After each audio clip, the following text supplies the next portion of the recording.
The views expressed and the opinions given by the individual host, guest, random reptoid, or chupacabra may not necessarily reflect those of AM 950 Radio, its affiliates, or its sponsors. Now, it's time to step into the unknown.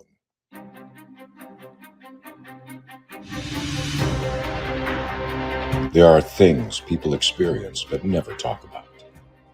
A shadow moving in the corner, flickering of the lights, a disembodied voice. We invite you to talk with us. Share your story, share your experience. Because this isn't just your story, this is our story. This is GhostBox Radio with Greg Bakun. And this is GhostBox Radio on AM 950, where every night we talk about the paranormal, ufology, Bigfoot, and so much more. My name is Greg Bakun. Thank you very much for joining me tonight. I really appreciate it. We're gonna have a great conversation tonight, and there's a lot of other stuff that we're gonna be talking about that's going to be coming up over the next week that I want to touch upon as well.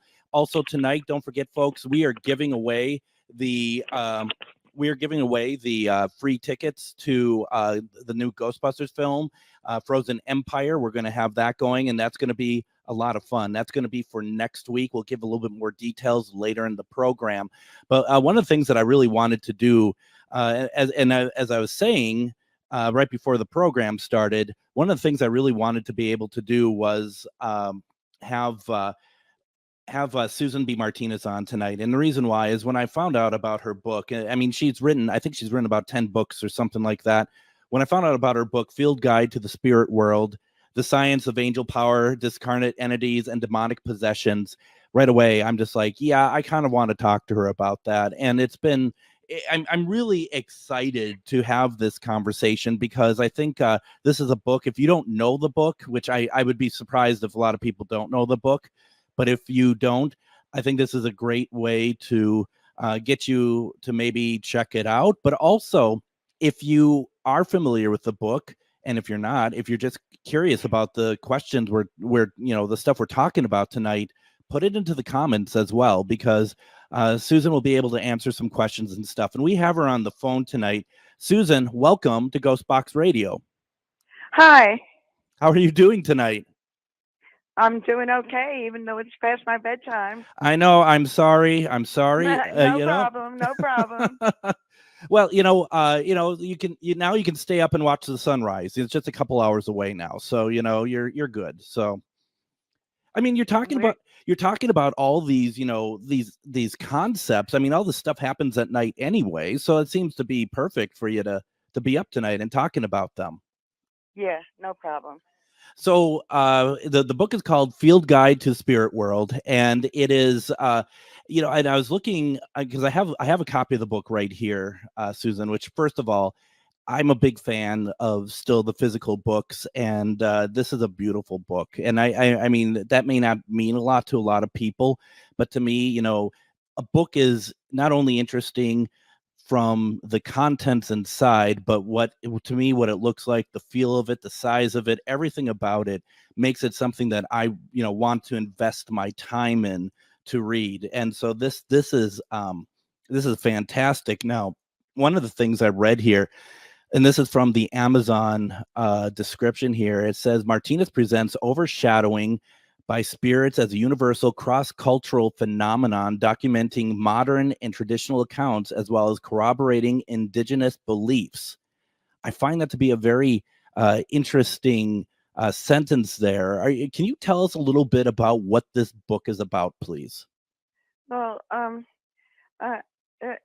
that description you just read, it sounded new to me. I just wasn't familiar with it, but it's nice that they said that about indigenous beliefs, because the spirit world is real. It's second nature to most indigenous tribes. It's just the industrialized Western, technologized Western world that has their doubts. Yeah. So what was it then that really got you to decide that this is the book that you want to write about? Well, I started out writing about you could call it the proto-history, the records of the race, what happened tens of thousands of years ago. And those books turned out to be a trilogy. There were 3 of them. One discussing the lost continents, another discussing the little people who were the original tribes on Earth, and the other one about a book basically dissing Darwinian evolution and setting the record straight, what really did happen and how, well, we haven't even evolved. We've just, basically the theme of that book is that we hybridized and intermarried. We never evolved in the Darwinian sense. Anyway, when I got those books out of the way, what was left? I did a book on some critical analysis of issues, and it's kind of interesting that the book on spirit was the last one. That was the last one I published with Inner Traditions. It was like the final one, you know. It was like, okay, let's just do it. Let's just get this over with, you know, because for the faithist, which I am, spirit life is real, and most of the world is going around with questions in their mind, but those of us who studied OSPE, which is my main inspiration, have a deeper and more solid understanding of what spirit life is like. So for the contents of this book, is this something that kind of like just, you didn't have to, did you have to do really a lot of research, or is this really just kind of poured out from you then? The book that required the most research was the Origins of Man, you know, the N.G. Darwin book. That took 2 years. Normally, a book just took me about a year. This book took me about a year or so. And there's just as much research or putting things together as for any other book. But I'll tell you what, when I have an interview like tonight, sometimes I bone up a little bit on my subject, on the subject that I know they're interested in. But for this one, I know I didn't have to. You know what I'm saying? Yeah. No, I get it. Well, and I find that, you know, I find it really interesting because, I mean, this is something that so many of us are interested in. So many of us want, you know, even if we have our own ideas of what happens after we die, we still want to read about, like, for example, what are you saying it is? You know, what are you saying is happening? Because, you know, do you have people coming up to you and saying that they want to read it because it makes them feel better about what they feel happens to them after they pass, something for them to get ready for, or is it completely different? Well, you know, people do want the truth. They're a little scared of it, but on the other hand, there is more of a reaching to the light these days. You know what I'm saying? There is, yeah. So, and what you said just now is the key issue, which is what happens after we die. Well, the answer is that we don't die. The body is gone, but the spirit floats up and begins the resurrections. And that's the hardest thing for us probably to fully understand, that we continue living after our bodies die. And that seems, I know, because we live in such a materialistic society, and that's also something that's coming to an end very shortly. And so, and that's why this is more on people's minds these days, because the materialist paradigm is going down the drain pretty quick. Yeah. So what is going to happen? What is, because you said it's all changing quickly. What is going to happen? Well, what is going to happen is already happening. Yeah. And things are in a state of collapse. Um, there's at one level there's a lot of confusion, Yeah. and then at another level it moves into chaos, and from chaos it moves into collapse, and um, we're all kind of feeling the house of cards is coming down pretty rapidly around us. And there are a lot of people with enough awareness to be preparing themselves in some way or another. But I will tell you that the worldview that I follow says that what comes after this material paradigm is a spiritual paradigm. Yeah. Do you see that as like a refresh then, so to speak? I don't like technology, and I don't like using the terms too much. No, it's really, we're facing a redemption, and renewal. It's all coming together. It's all part of the same package. Yeah. Well, and to be honest, I kind of think I was meaning more along the lines of renewal anyway. I mean, a week or so back, we were talking with somebody else, Suzanne Worthley, and we were talking about just the overall energy of the world at the moment, how everyone's feeling and stuff. And I feel like this conversation is directly adjacent to that conversation we had a week ago. You're not saying anything that sticks out as different than what I've been hearing also from people. It seems to all kind of check out for me personally. Right. So this conversation has a lot to do with prophecy, and I will tell you what the faiths prophesy, or what we see in front of us is that the planet and the solar system are moving into a region of greater light, of a very expansive light. It's a cosmic thing, and there's a target year, which is something like 2048, 2050, and there's a system of numbers that determines this. We'll talk about that another time. But each day that we're living now, there's more and more light. And hang on, I'll drink a little water. No problem. We are talking with author Susan B. Martinez. We're talking tonight about her book, Field Guide to the Spirit World, The Science of Angel Power, Discarnate Entities, and Demonic Possession. And this book is available through Amazon, and I do recommend everyone checking it out. So, I think that I think this is a very important conversation. So thank you, Susan, for joining me tonight about it. Oh, great. Yeah, so in fact, we've been working on these numbers and these dates a lot lately, and and we're focused on 2034 right now, because apparently from the charts that we're working from, that is the point where the forces of darkness will be equaled by the forces of light. And from that point on, the light only grows and the darkness diminishes. Okay. All right. But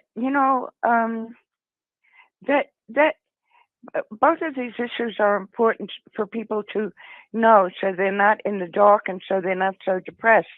For one thing, we're moving toward the light. We're moving toward harmony and brotherhood, which will come after all this other stuff unfolds. Or I didn't get the right verb there, but you know what I'm saying? Yeah, I do. And the other point for people to cheer up a little is that life goes on in a spiritual form. So yeah, and I'm glad that you brought that up, actually, because in the comments, someone had said that it's interesting, but it also sounds very scary. But change in general is scary, right? Well, the whole truth is scary for all of us, because we're not perfect, and sometimes we're far from perfect. And really, the purpose of life is to become more perfect. And we're caught up in other stuff, and we're caught up in excuses. So we're carrying around this guilty conscience all the time, and yeah, it is scary. If you really want to get scared, read Oaspe. Read what? Oaspe. Okay. That is the new Bible that is our inspiration. The of the faithists. It's spelled Oahspe, and it's actually 3 syllables, which stands for earth, sky, and spirit. O is sky, is earth. That's an Algonquin word. Sure. And spe is spirit. So it's the Oaspe Bible that has these revelations all about the afterlife, all about the records of the race, all about the new science too, and yet it's a fairly unknown thing. Got it. Understood. Why don't we go ahead and do this? Let's go ahead and take our first break. When we come back, we're going to continue our conversation with Susan B. Martinez. The book is Field Guide to the Spirit World. If you have any questions, put them into the comments. You're listening to GhostBox Radio on AM 950.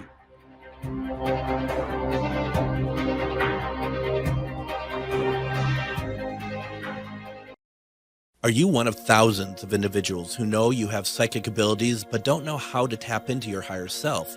Refined Divine is an extremely gifted psychic medium who offers classes that can help you reach your goals. Refined Divine holds classes Monday and Thursday at her 2 locations and via Zoom. Classes consist of manifestation, learning psychic abilities, shadow work, and healing trauma. Refined Divine has helped thousands, and she can help you. This is Psychic Medium Deb. You can go to refinedivinepsychic.com. Greg Bakun here. Like you, I love good, fresh, delicious food. So I want to tell you about this treasure in Roseville called Maverick's Real Roast Beef. Maverick's has the best roast beef sandwiches I've ever had. Made fresh every order. Add fries or onion rings dropped in the fryer when ordered, and you have a winning combination. Maverick's Real Roast Beef has a lot more than roast beef, so check out their website, mavericksbeef.com, or check out their restaurant on Lexington in Roseville.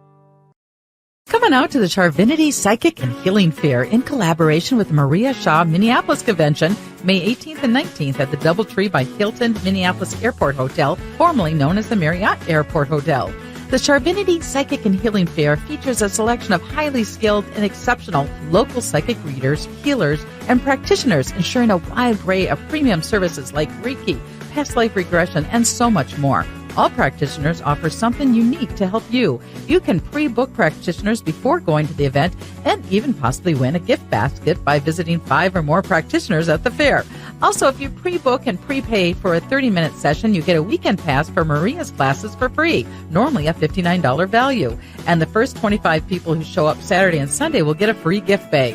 Charvinity Psychic and Healing Fair is May 18th and 19th at the Doubletree by Hilton, Minneapolis Airport, 9 to 5 both days. It's only $10 to get in. Visit charvinityfairs.com for all the details. Did you know that spiritual awakening is not all love and light? Surprise! Inner demons, ego deaths, and tower moments are on the horizon. But while life might hand you some harsh lessons, we've got the antidote to soothe your weary soul. Why not try a dragon's blood bath? Or schedule a Reiki aura repair?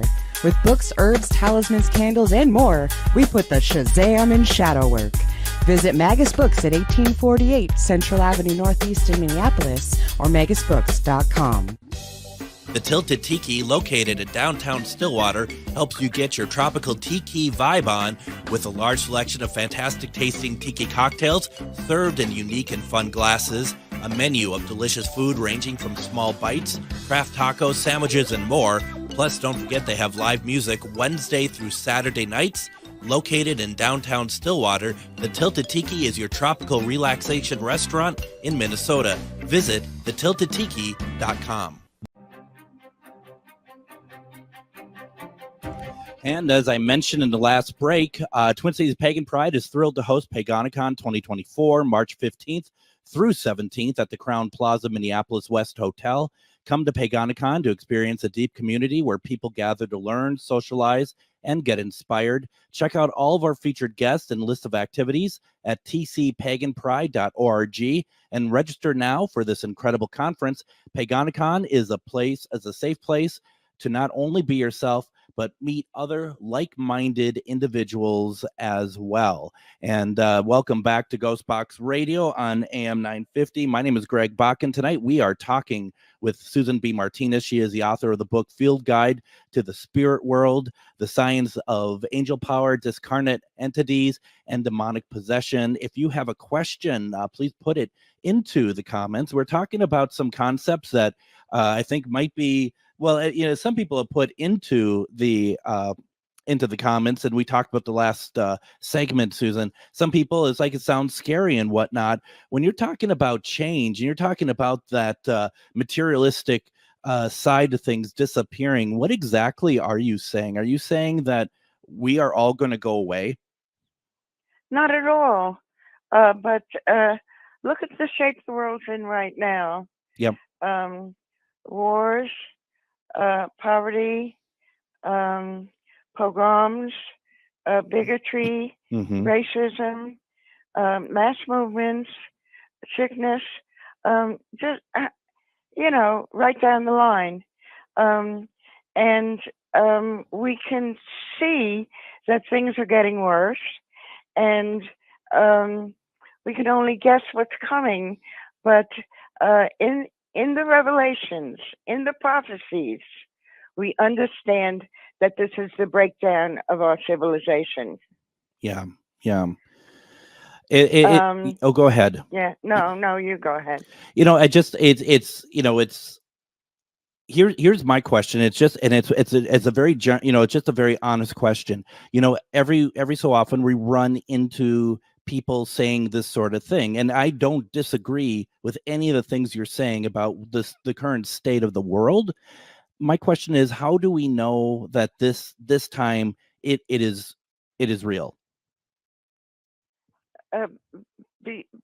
Because you can see what's going on right now, and you can see that we don't have solutions to it. The other day I read something in the news, and I wish I could remember who had said it, because in 3 words he said the truth, and the quote is, "Washington is broken." Yeah. Okay, so we're not going to talk about politics, but yeah. That's typical of the point I'm making. Our whole system is broken. Our system is immoral. It's wrong, and there is a level of progress for humanity, which started in the very beginning and culminates at the point in time that we are at now. I wouldn't know this without the revelations that are available to us through OASPE. But once you read it, you see this is true. We're in a tribulation. Not that many people are going to disagree with what I'm saying. But what most people don't realize is that, the thing has to drop. It has to fall in order for the rebuilding to begin, or in your words, the refresh. Yeah. Here's the interesting thing about this is that some of these are like the Bible that you're talking about is new to me, but I'm going to be honest, Susan, the stuff that you're saying, I'm totally tracking with. I'm looking at the situation on Earth, and I'm not looking at any political party. I'm looking at just everything in general, just as you just said. And I think to myself, and I'm like, I don't see how we can, the way that things are currently moving, I don't see how we can move forward. You know what I mean? I feel like exactly. I feel like I am saying the same thing you are. So I apologize, but I just want to reiterate that I do see what you're talking about. Right. And it's very hard to deal with, and the only way I'm able to deal with it is to have the revelations in front of me. This prophecy doesn't just come from OASPE, although OASPE is the newest Bible in the world. Mhm. I've studied prophecy from India, from the Maya, from all over the place, and the most inspired and Native American as well, especially Native American. They all say the same thing. We're going through a transition. The Hopi and the Maya call it the fifth world. Mhm. Faces call it something else. We call it Cosmon, the new era that's rising now. The Hindus call it Satya Yuga, etc., etc. But this is known, and this has always been known. Yeah. It's just that right now we are in the most critical moments. And really, the only way I feel that people can deal with it is to give their heart to the Creator and go onward with faith in their heart, with faith in humanity, in humankind. You know, that's also part of the picture now, because we have reached a point in the maturity of mankind where people will refuse to be enslaved anymore, refuse to be abused anymore. It's really happening. So it's some kind of tribulation, and I think the next decade is going to be pretty wild. Even I think this year it's going to be pretty wild. Yeah. But like I say, we're moving toward the light. More people are waking up to the issues, and we can't solve anything without waking up to the issues. Are you kind of saying that the best place to start to get ready for everything is to start at home with yourself, that you are trying to be the best person that you can be, where you're trying, you know, it's like there's a whole big world out there, but you got to start with yourself and kind of, in a sense, ground yourself. Well, that's absolutely true. But I have seen that taken to too great a length, where it begins to shut out the rest of the world. Sure. And it becomes a matter of self. And self is the problem. Self is the problem. So, yes, of course, self-perfection and self-development is absolutely necessary. But when the focus becomes too sharp in that area, I don't agree with it. I'll tell you, I read a quote. I think it was, I can't remember who said it. I think it was Socrates, or somebody anyway. He said, I wonder if I can't find it, and I hate rephrasing it because it's so great. But it boiled down to the point that the truly religious person cares about justice and is modest. Now, to me, that vibrated completely with my worldview, because if you shut out the world and try to ignore all the horrible things that are happening in the world, you're digging your head in the sand. And if you seek for self-importance and leadership and all that kind of thing, you're no longer modest. And modesty and the love of justice are the things that are going to save us, the people who are going to save us. It's interesting. I mean, I personally foresee, I see battles all around. I see battles in our country, you know, that are not just with words. Do you think that is where things are heading?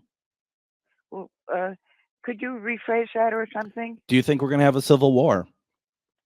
Oh, no. I think that's sort of a fantasy of the right wing. No, I will tell you that prophecy. I'll tell you what prophecy says about that. Yeah. All this stuff that's called polarization and extremes, you always see about that in commentaries. What's happening now, the extreme polarization, okay, the deplorables and snowflakes. that is in prophecy called the dividing of the way. Mm-hmm. And so, no, I don't think there's civil war. I think that the groups are going to their own temper. They're forming. You know that. For example, doctors and teachers have been moving out of the red states big time lately. Mm-hmm. Have you heard about that? Well, I mean, yeah. I think, yeah, I have heard that. Let's just leave it at that. Yes, I've heard that. Okay. So that's the first sign of the dividing of the way. So the tribes will separate because there's no reconciliation in store for us. There's no unity in store for us right now. We have to divide. In the Holy Bible, it's dividing the sheep from the goats and the wheat from the chaff. So it's the same deal. No, I don't see a civil war. I see the red and the blue each going their own way. And when things really, after the upheavals, there will be communities forming. It's already, this pattern has already started. And so we will separate. And this is going on all over the world. People want autonomy for their regions, for their countries. So many, dozens of countries are faced with a secessionist impulse. So, no, not a civil war, but a dividing of the way until we find our own people and can make community out of that. I was just reading today about the way you can set up grid for small communities, small nuclear stations and things like that, wind power, solar power, etc. So all of this is possible, and this is the community that people are really craving for because we don't have it anymore. We don't belong to anything anymore. So you're seeing it as but you're still seeing it as a country divided then, right? You're seeing everyone kind of huddling together like hanging out with like. Yes. Interesting. Just for a sake of balance, I'm going to be very honest. When people have talked to me about their thoughts of Civil War, it's always come from the left as well. I think I've seen it from both sides. And I just need to say it that way as myself being more of a centralist that, I feel like that I hear it. Because there is that energy in the air. People have uncertainty of what's coming their way. And this year in particular is one of those high energy years that I think a lot of people feel like, and you kind of alluded that a lot of what might be precipitated here is coming from this year. 2024? Yes. Go on. Well, right? I think everyone looks at, let's be political. I don't be political on the show, but let's be political. People are worried on both sides who is going to be president, and like the people who in each side, it's not one side over the other. Both sides are looking at whoever their candidate gets to be president. That is going to be the catalyst for what takes down our country, our world, whatever their fear is. It just seems like that is the direction that everyone that I'm talking to that's taking on a level like that. And it's not just the left, it's not just the right. They all feel the same about each other's side. But I associate the left with a more pacifistic desire, and I associate the right with guns and so forth, and more, and killing. Well, but that's a personal thing. That's a personal preference, though, right? What I'm getting at though is I have a lot of friends on the right, and and I think that's a generalization. To be perfectly honest, I think that's a generalization that is kind of uncalled for, because there are people there who are, and I am not on the right, but there are people there who, they are just scared in general. And that, that ties into what you've been talking about. Yeah. And, I think that's the problem in general, when we're in a year like this, is that I personally don't like to label it on certain people. And what you're saying is that you're going to take it to that we're going to be broken out by those factions. And I don't disagree with that. And there's going to be, if that's the case, I can see factions of people who are like-minded, but they may not be exactly on the same page. But, I really hope, and this is a scary thing, is that people are, their families are breaking up. People are not able to be connected like they were because politics is tearing them apart. That's right. It goes right down to the family, and that's how you know it's happening. So why don't let's well, shoot, we're almost at a break already. we just started, we haven't really talked about the book a whole lot either. That's okay. I was hoping this would happen. So why don't we go ahead and do this? I don't even know where I am anymore. It just all went by so quickly. And those who know me and those who watch the show know that I never talk about this stuff on the air. So this is, you got it out of me tonight, Susan. This is your... Well, because the subject of spirituality requires this, for in my world. Well, and it requires looking at the whole thing and being part of the whole thing. Absolutely, and this is your reward for staying up late. So, okay. Why don't we go ahead? Let's take our next break. When we come back, we're gonna talk. I want to talk a little bit about angel power and what Discarnate Entities are, plus any questions you have in it. We're going to also give away some Ghostbuster tickets. You're listening to GhostBox Radio on AM 950.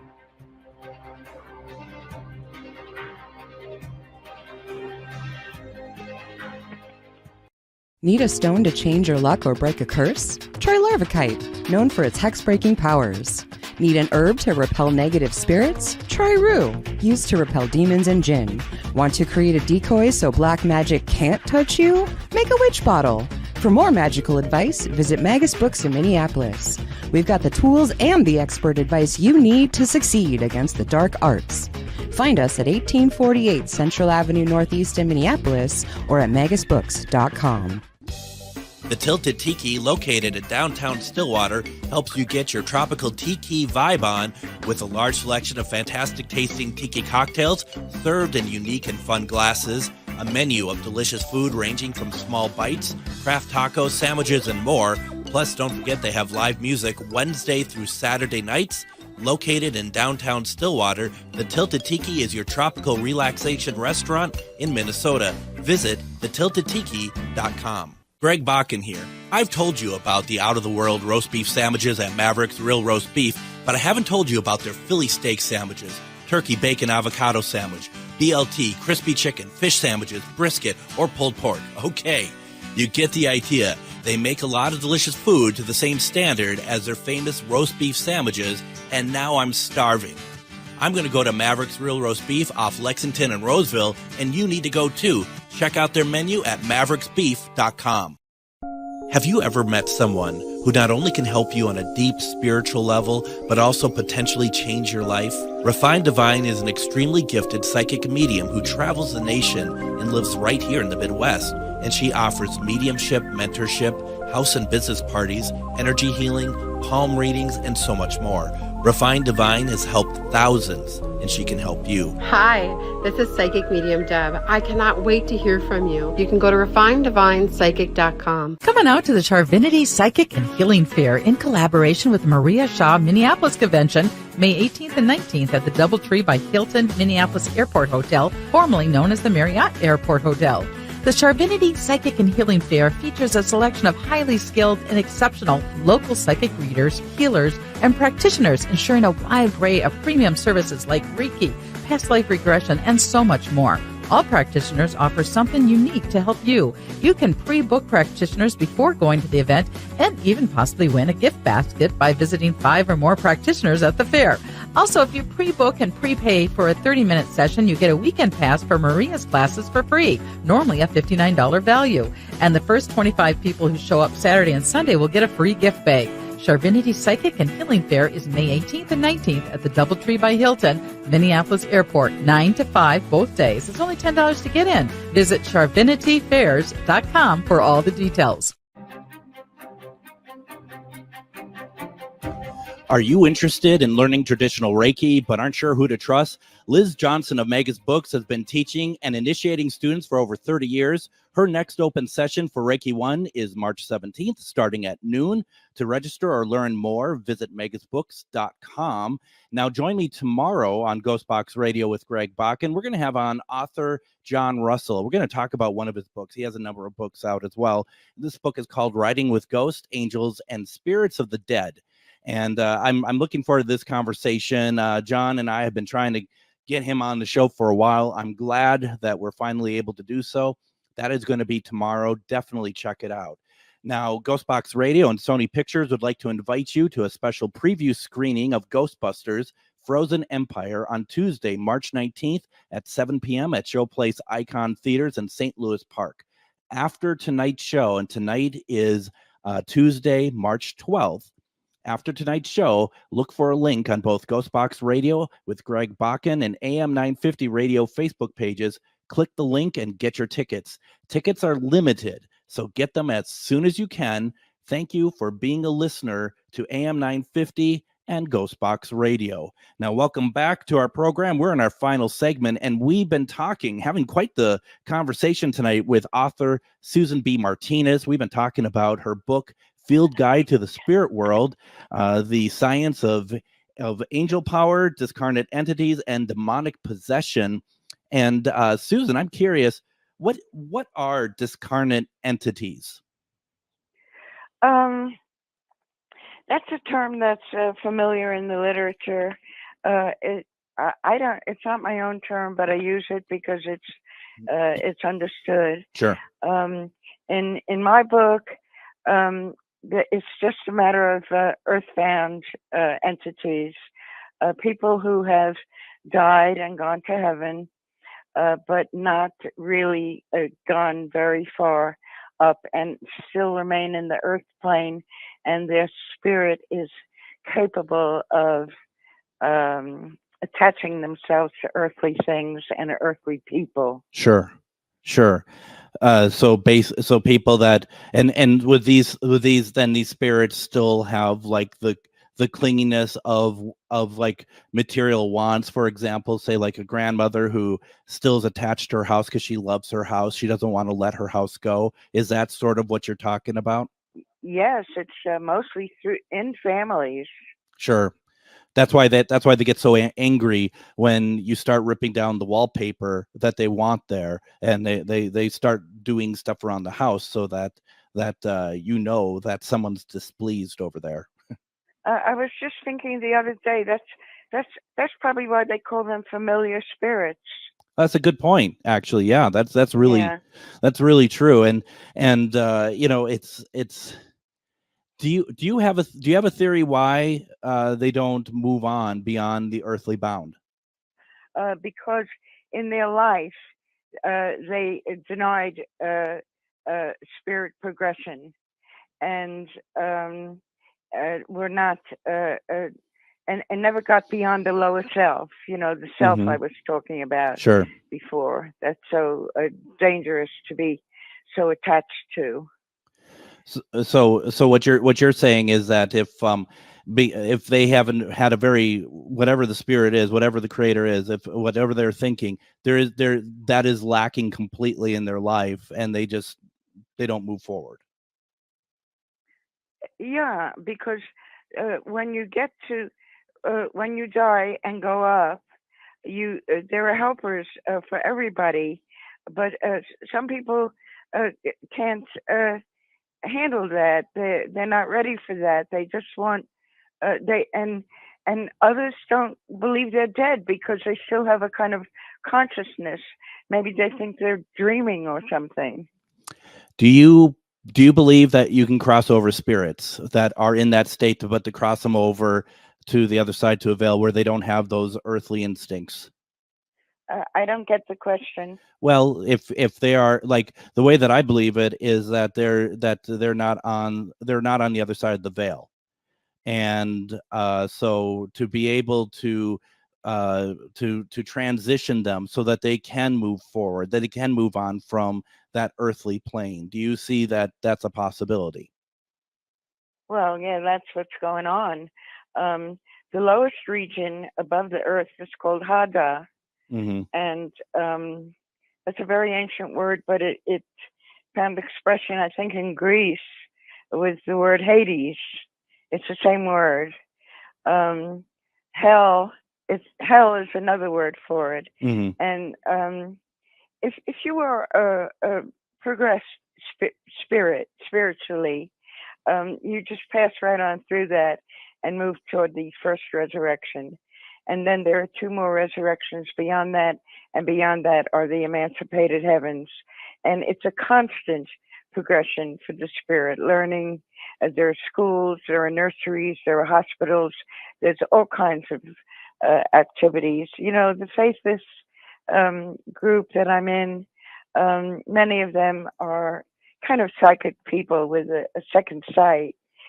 Some of them able to move into the heavens and go around. And the really good ones get a guide up there and are shown things. So I'm not psychic at all.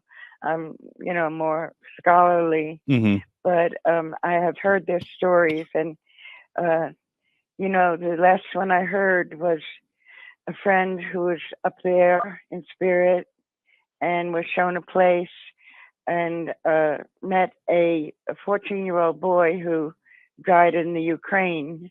And he was put in a group of other young people who had never experienced an earth life.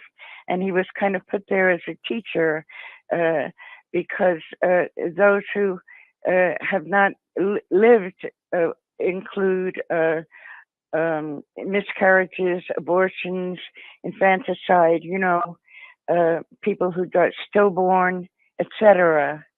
So there's just there are schools. There's so much going on, and this knowledge is available to us. Now, and so that's a good segue. John had a question. He just wanted to know, how do you know all this? Is this because you mentioned that you take things on a more scholarly level? Is it through research then? Well, I'm sort of the odd man out with that. Most of the faithists are more spiritually gifted than myself, and so I hear their stories and their impressions. But the question how I know it, that gets into a debate agenda that I don't care for. You can think about what I've said. You can accept it. You can reject it. You can do whatever you want with it. But this is a knowledge that came to us through the OASPE Bible, and then we figure out all the things about life that we have questions about, and we compare it to these revelations, and we see that it jives, it resonates. So anybody who believes anything, don't question how they know it. I can't tell you a story how I know what I know. No, but I think you are putting out there a lot of information, right? And I'm certainly, please don't think I'm coming from a point of that I don't disbelieve or that I discredit what you say. But No, I was responding to John. I know, but that I'm taking up John's mantle here. With the question of how do you know all this, I think that to me that is more of like you're giving us a lot of great information, but where is that coming from? And it comes from like I said, a basis in OASPE, the revelations we've been given, plus my research, plus my life experiences, plus my gut feelings. You combine all those things when you come to an opinion. Yeah, absolutely. No, absolutely. And don't think that your opinion isn't as valid as anyone else's, or that I'm trying to get that impression. It's just that I don't. Honey, I don't. And it's just that, and also, we protect everyone on the show, the people asking the questions versus the guest as well. So this whole place is a safe place in general. And Lynette puts in the comments, She says, I think it's perfectly okay to talk about politics. We can have a conversation. People used to be able to discuss what we want for our society. The problem these days is that there are extreme untruths that are treated as factual, and that's not really a sane or healthy place to come from. And I think, and I think Lynette, you are absolutely right as well, that it is a conversation. Normally this show isn't the place for it. That's why I kind of tiptoed into it a little bit, but I'm glad we are having this conversation. Me too. And Susan, I'm really glad that I'm hearing what you are seeing, because the thing is, like I said earlier on, I think that this does mirror a lot of what we've been talking about with the energy of the world. But I am going to say once again, I think that it's everyone feeling this way, and I know that's what you're saying too. I guess I'm just seeing it as kind of very global, I guess, and that's Absolutely. just it. Yeah. So it's going to be very interesting. I think it's going to be very interesting seeing where we are come January 2025, or February, whatever. What does things look like, and has anything backed off, or has it gotten more intense? And I think you're saying it's going to get more intense. That's right. And we need to be prepared. We need to prepare ourselves, our spirit, and all the difficulties we're having in our personal lives. It's all part of it. We walk around with people don't know other people's problems anymore, but they're pretty intense, and just we need to come together. Yeah, absolutely. Just so you know, John had said that he doesn't want anyone to take offense with the question. He's just asking the question, and that's the way I took it from him. It's not offense. I'm giving my point of view on that kind of question, because I know that question lurks in a lot of people's minds, and I gave my answer that until you know a person really well, it's not really a valid question. I disagree with that. I respectfully disagree with that, because if you're going to be in a public place like this, that it's you can have the answer that you have, and that is totally valid. But it's also, I think it's valid for people to ask the question, because you are giving a lot of very, very specific and not very fantastic information. So I think that's fair that he asked the question. And this is what I know. This is what I know. And if you can know what you want to know, or if you want to know more what I know, that's even better. Yeah, I mean, that's and I mean, I totally understand that you're putting it out there for people who do want to know more. They can go seek out your work. They can also seek out the Bible that you're talking about. Can you say how it's pronounced again, so I can say it right? It's spelled OAHSPE, and it's pronounced OASPE. OASPE. I wanted to make sure I didn't want to get it wrong. OAHSPE, Earth, Sky, and Spirit. The New Revelations, the New Bible. Who? Because someone had. It was Joanne that put that question in earlier. We have about a minute left. Who wrote that Bible? Is it a lot of people writing it, or who put that Bible together? It came through in 1882 through the instrument of a dentist in New York City, whose name was John Newbrow, Dr. Newbrow. Mm-hmm. His hands were controlled. The typewriter had just come out in 1876, the Remington, and it came out as automatic writing, automatic typewriting. Oh, okay. And there were several legions of angels in charge of the transmission. Okay. So it's been kind of angelically transmitted and come through for everyone to be able to read, basically. Correct. I understand. I understand completely. Before we get too far down the rabbit hole here, because we could go on for hours, and we can't, unfortunately, but we can have this conversation again, Susan, if you want. I wrote the first book I wrote was on prophecy, and let's talk about that one next time. It's called Time of the Quickening. Okay, I would love to do that. The book we were talking about tonight, Field Guide to the Spirit World, The Science of Angel Power, Discarnate Entities, and Demonic Possession, that is available on Amazon right now. You can go ahead and get that, and then also look up to see what other books that Susan B. Martinez has written over the years. This has really been quite the conversation tonight. I really appreciate it. So, and then I got my sound effects completely ruined, so we're not even going to try music at the moment. That's spirit interaction, right? Susan, thank you very much for joining me tonight. I really appreciate it. Thanks for having me, Greg. Oh, my pleasure. And thank you for staying up with us. We're going to be back tomorrow. We're going to have on John Russell. We're going to be talking about his book. And then we're going to have the rest of the week with some great programming. Don't forget to get your Ghostbuster tickets. Go online now. We'll see you tomorrow, everyone. Take